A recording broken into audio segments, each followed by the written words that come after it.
सामाजिक न्याय अधिकारिता मंत्रालय के द्वारा दिव्यांगजनों के, उसमें बच्चे भी आते हैं, उसमें एडल्ट्स भी आते हैं, ऐसे डिसेबल्ड चाइल्ड डिसेबल्ड पर्सन के आर्थिक सामाजिक शैक्षिक सशक्तिकरण के लिए देश भर में 9 नेशनल इंस्टीट्यूट अलग अलग चलाए जा रहे हैं, 30 CRC चलाए जा रहे हैं। ये कोलकाता का हमारा जो NILD है, नेशनल इंस्टीट्यूट है, इस इंस्टीट्यूट के विजिट के दौरान मैंने देखा यहाँ पर बच्चों को, चाहे वो इंटेलेक्चुअल डिसेबल्ड बच्चे हों, चाहे वो दिव्यांग बच्चे हों, डेफ एंड डम्ब बच्चे हों, उनकी क्षमताओं का विकास करते हैं। कुछ लो विजन वाले बच्चे भी हैं।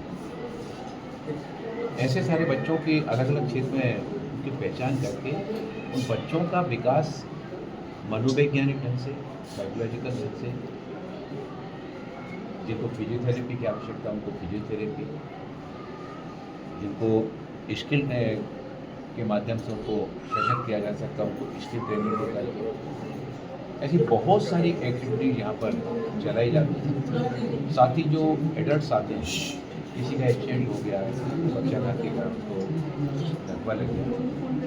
फिजियोथेरेपी के माध्यम से उनको कैसे ठीक किया जा सकता है। किसी का एक्सीडेंट में हाथ चला गया, पैर चले गए, उनको आर्टिफिशियल लिम्स भी वहाँ बनाए जाने की सुविधा बनाई जा रही है। और अभी पिछले दिनों यहाँ पर 3D स्क्रीन मैपिंग की सेवाएं भी यहाँ पर प्रारंभ की गई हैं, जिसमें पहले कई दिन लगते थे, एक कृत्रिम हाथ या पैर बनाने में कई दिन लगते थे, लेकिन अब वो 3D स्क्रीन मैपिंग की जो मशीन आ गई है, वो मशीन आ जाने से अब कुछ घंटे में जो पेशेंट आएगा उसको कुछ ही घंटे में उसका आर्टिफिशियल हाथ और पैर जो है ना वो लग जाएगा। और वो इतना अत्याधुनिक तरीके से कम वजन वाला बनाया जा रहा है, लगाया जा रहा है। पहले जो पैरों के लिए बनते थे तो उसमें घाव आ जाते थे, 1-2 साल के बाद शारीरिक संरचना में परिवर्तन होता था तो उसको बदलना पड़ता था। लेकिन अब 3D स्क्रीन मैपिंग की सुविधा यहाँ पर भी प्रारंभ हो गई, तो उससे बनने वाले जो आर्टिफिशियल लिम्स हैं वो कृत्रिम हाथ पैर दिव्यांगजनों के जीवन में एक आत्मविश्वास का भाव लेकर आते हैं। 3D स्क्रीन मैपिंग वाले कक्ष में गया वहाँ पर मैंने देखा एक युवक के दोनों पैर एक्सीडेंट उसमें इलेक्ट्रिक शॉर्ट में चले गए थे और वो उसकी पढ़ाई भी छूट गई थी। लेकिन अब जब वो उसके दोनों 3D स्क्रीन मैपिंग से डिजाइन करके पैर लगाए गए, अब वो दोनों पैरों से, कृत्रिम पैरों से सामान्य रूप से चल भी पा रहा है, अपनी सारी एक्टिविटी भी कर पा रहा है। फिर से उसने अपनी पढ़ाई प्रारंभ कर दी है और कुछ सीखने का काम भी प्रारंभ कर दिया है। एक और नौजवान जिसका एक पैर चला गया था एक्सीडेंट में, उसका भी पैर लगाया गया और दोनों नौजवान बड़े आत्मविश्वास के साथ में, प्रसन्नता के साथ में कि यह जो सुविधा यहाँ पर प्रारंभ हुई है, इससे जो हमारे कृत्रिम पैर लगे हैं ये हमारे अंदर एक बड़ा स्वाभिमान का और गौरव का भाव लेकर आए हैं। हम तो स्वयं तो सक्षम हुए हैं, हम जो भी इस तरह की दुर्घटना से प्रभावित व्यक्ति हैं, युवा हैं, हम उनको भी बताएंगे कि NID आप जाएंगे तो वहाँ पर NID में ये सुविधा जो प्रारंभ हुई है उससे आप फिर से और अपने अंदर का जो है ना संकोच का भाव और जो इंफीरियरिटी कॉम्प्लेक्स खत्म करके सरकार के द्वारा जो सेवाएं यहाँ से चलाई जा रही हैं उन सेवाओं का लाभ लेते हुए वो अपने जीवन में आगे बढ़ें, दूसरों को भी आगे बढ़ने में प्रेरित करें। एक हमारा नौजवान जब किसी इस तरह की दुर्घटना में और जब हाथ या पैर खो देता है तो वो एक डिप्रेशन की में चला जाता है, लेकिन जब उसका हाथ पैर लगता है, एक नौजवान को मैंने देखा उसका पैर हाथ यहाँ से पूरा कट गया था और कट जाने के बाद यहाँ पढ़ने वाले ही एक विद्यार्थी ने उसने एक सिस्टम ईजाद किया और आज वो कृत्रिम हाथ लगा करके वजन उठाने का काम भी कर पा रहा है और वो अपना मोटरसाइकिल चलाने का वो भी काम कर पा रहा है। मैंने उस विद्यार्थी को, अब तो उसका जॉब लग गया है, उसको हम हमारी जब नेशनल लेवल की मीटिंग होती है जिसमें सारे नेशनल इंस्टीट्यूट और हमारे CRC के सारे अधिकारी और सहयोगी उसमें जुड़ते हैं, साथ ही साथ एलिम्को हमारा जो कारखाना है कानपुर में, जहाँ पर दिव्यांगजनों के लिए सहायक उपकरणों का निर्माण कार्य किया जाता है, वहाँ पर भी बात करके उस नौजवान को हम कानपुर बुलाएंगे और कानपुर में जो देश भर के लिए दिव्यांगजनों के लिए सहायक उपकरणों का निर्माण कार्य किया जाता है, वहाँ पर एक बैच को ट्रेनिंग दिला करके उस बच्चे का अभिनंदन भी मैं करूँगा कि उसने एक बहुत अच्छा, यानी बच्चों के अंदर भी प्रतिभाओं की कमी नहीं होती और उस बच्चे ने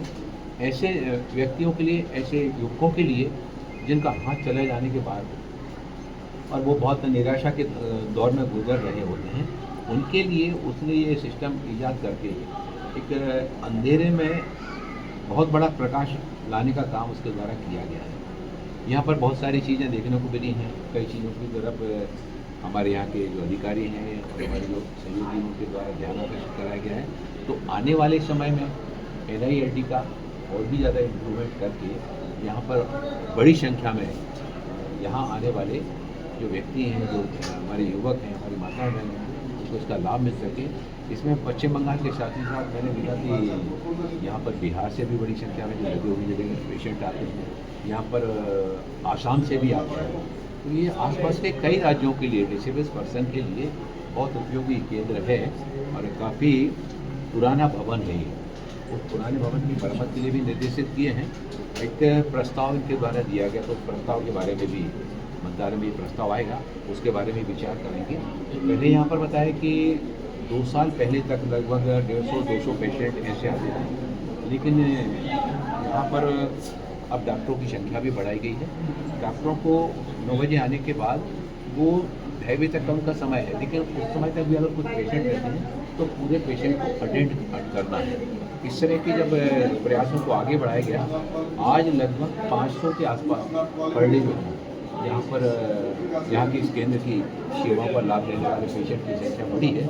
और ये संख्या आने वाले दिनों में इसकी सेवाओं को और भी आगे बढ़ाया जाएगा, तो संख्या भी बढ़ेगी और लोग यहाँ आने के बाद संतुष्टिकरण का भाव लेकर जाएं। नर सेवा नारायण सेवा, इस भावना के साथ देश के प्रधानमंत्री आदरणीय नरेंद्र मोदी जी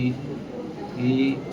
दिव्यांगजनों के प्रति उनके मन में बहुत संवेदनशीलता का भाव रहता है और उन्होंने ही पहली बार उनको जो दिव्यांगजनों को पहले तरह तरह के शब्दों से संबोधित किया जाता था, उनको माननीय प्रधानमंत्री नरेंद्र मोदी जी ने ही और दिव्यांग शब्द से संबोधित किया। उससे दिव्यांगजनों के मन में काफ़ी गौरव का भाव आया था, आत्मविश्वास का भाव आया था कि देश के प्रधानमंत्री जी के द्वारा दिव्यांगजनों को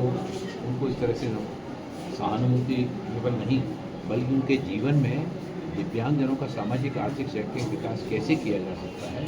तो हम दिव्यांगजनों को सहायक उपकरणों का वितरण तो करते ही हैं, लेकिन उनके सहायक उपकरणों के साथ ही साथ हम अपने इन 9 नेशनल इंस्टीट्यूट से उनके एजुकेशन दिव्यांगजनों को कैसे शिक्षा के माध्यम से तो डिग्री कोर्स भी चलाए जाते हैं। हमारे यहाँ पर कोलकाता में भी यहाँ पर भी चलाए जा रहे हैं। लगभग 1200 स्टूडेंट्स यहाँ पर हैं और 2 छात्रावास हैं यहाँ पर, जिसमें डिसेबिलिटी से रिलेटेड जो है डिग्री कोर्स चलाए जाते हैं। और जो ये बहुत बड़ी उनके लिए जीवन में कि वो डिग्री के लेकर जब आगे बढ़ते हैं तो उनको जॉब अपॉर्चुनिटी के अवसर भी बड़ी संख्या में मिलते हैं। और आज स्पेशल एजुकेशन की बात हो या डिसेबिलिटी की बात हो, देश में तो आवश्यकता ही, विदेशों से भी बड़ी संख्या में ऐसे नौजवानों की डिमांड होती है। तो ये नेशनल इंस्टीट्यूट हमारे और CRC यहाँ से हमारे पढ़ने वाले विद्यार्थी जहाँ शिक्षा के साथ जुड़ते हैं, वहीं डिसेबिलिटी के फील्ड में उनको रोजगार अपॉर्चुनिटी के भी अवसर उनको मिलते हैं। सर एक क्वेश्चन है इसी को लेके, आप जो बोल रहे थे बिहार और आसाम से जो लोग आ रहे हैं उनके रहने और खाने पीने की जो बच्चों के साथ माता पिता आते हैं उनकी भी व्यवस्था क्या आप ही लोग कर रहे हैं? हमारे पास जितनी संख्या में सुविधाएं हैं वो यहाँ पर की जाती हैं और इसके संबंध में भी बात हुई, आपने सही बिंदु की तरफ ध्यान आकर्षित कराया है कि बिहार और वहाँ से आसाम से आने के साथ ही साथ पश्चिम बंगाल के भी जो रिमोट एरिया से आते हैं, तो रिमोट एरिया से जो गरीब व्यक्ति आते हैं अपने बच्चों को लेकर आते हैं, तो यहाँ आने के बाद उनको सुविधाओं के और आगे चल के विस्तार करने के बारे में भी हम लोग उसके बारे में विचार। सर बंगाल में इलेक्शन के बाद पेट्रोल डीजल का भाव बढ़ गया, इसको लेकर क्या? ये पेट्रोल डीजल का भाव केवल बंगाल में नहीं, वो पूरी दुनिया में वैश्विक स्तर पर जो है बढ़ रहा है। लेकिन इसमें सबसे विचारणीय मुद्दा ये है, सबसे प्लस पॉइंट ये है कि आदरणीय प्रधानमंत्री नरेंद्र मोदी जी ने और पेट्रोल डीजल की कमी कहीं नहीं आने दी। केवल बीच में 1-2 दिन के लिए कुछ क्राइसिस हुई थी, लोगों ने उसको हड़बड़ाहट का माहौल बनाया था, लेकिन आज पूरे देश में कहीं पेट्रोल डीजल की क्राइसिस कहीं नहीं हो रही है, गैस की कहीं कमी नहीं आ पा रही है। और माननीय प्रधानमंत्री जी ने आह्वान किया है सभी देशवासियों से कि हम पेट्रोल डीजल की बहुत यहाँ जितनी आवश्यकता है उतना ही उपयोग करें, ताकि भविष्य में हम अपने देश को जो है इस संकट से बचा सकें। और उन्होंने जनप्रतिनिधियों से, प्रशासनिक अधिकारियों से अगर हम एक स्थान पर जा रहे हैं 4 अधिकारी, तो 4 कार अलग अलग ले जाने के स्थान पर हम एक कार में जाएं, कार पुलिंग करके जाएं, हम मेट्रो ट्रेन का हम उपयोग करें, हम पब्लिक ट्रांसपोर्ट का उपयोग करें और पब्लिक ट्रांसपोर्ट का उपयोग करके जब जनप्रतिनिधि और प्रशासनिक अधिकारी इस तरह से पहल करते हैं तो बाकी लोगों को भी उसके लिए प्रेरणा मिलती है। और माननीय प्रधानमंत्री जी की अपील का सारे देश में असर भी हुआ है। परसों में जयपुर में था, जबलपुर में था, कल जयपुर में था, तो मैं जबलपुर में प्रधानमंत्री रोजगार मेले का आयोजन था, देश में 47 स्थानों पर मुझे जबलपुर जाना था। मैं सर्किट हाउस से जिस स्थान पर वो कार्यक्रम था, मैं ई रिक्शा में ही बैठ कर गया और ई रिक्शा से ही वापस सर्किट हाउस आया। इसके बाद वहाँ पर जबलपुर में एक स्थानों पर जाना था और कार्यक्रमों के माध्यम से, तो मैंने ई रिक्शा का भी उपयोग किया। और आपके जितने भी साथी हैं, हमारे मीडिया के हमारे जो मित्रगण हैं, उनको जब ये जानकारी मिली तो वो सारे के सारे फिर वहाँ पर पहुँचे और उन्होंने कहा कि आपसे कुछ बातचीत करना चाहते, तो हमने कहा चलिए आप सबसे सर्किट हाउस बैठकर आराम से ठंडे बैठकर चर्चा करेंगे। बोले नहीं, आप जो ई रिक्शा पर जा रहे हैं यहीं आपसे बात करना चाहते हैं। और उसको फिर मैंने भी दिन भर वहाँ पर रहा तो ई रिक्शा का भी उपयोग किया और दूसरे दिन सारे प्रिंट मीडिया इलेक्ट्रॉनिक मीडिया में उसका काफ़ी उल्लेख भी किया गया। तो जब जनप्रतिनिधि इस तरह की पहल के साथ जुड़ते हैं तो समाज को भी उससे प्रेरणा मिलती है। अधिकारी भी जो है ना, अधिकारी माननीय प्रधानमंत्री जी कहते हैं कि हम जो समाज का इस तरह का नेतृत्व करने वाले लोग हैं, चाहे प्रशासनिक अधिकारी हों या जनप्रतिनिधि, वो जब इस तरह के अभियान के साथ में जुड़ेंगे तो समाज के अंदर भी एक विश्वास का भाव आता है। उनको भी इस बात की प्रेरणा मिलती है कि 144 करोड़ की आबादी वाला देश अगर ये तय कर ले कि हमें सप्ताह में एक दिन पेट्रोल डीजल नहीं उपयोग करना है, तो कितने अरबों रुपए का पैसा एक महीने में 4 दिन अगर पेट्रोल डीजल पूरा देश भर अगर सोच ले कि हमको पेट्रोल डीजल का उपयोग नहीं करना है, हमको पब्लिक ट्रांसपोर्ट का उपयोग करके जाना है, तो कितनी बड़ी बचत होगी और वो पैसा आने वाले समय में हमारे देश के हित में बहुत उपयोगी होगा। सर वो शादीनामा का है, वो नामा पेपर में नहीं लगेगा सर।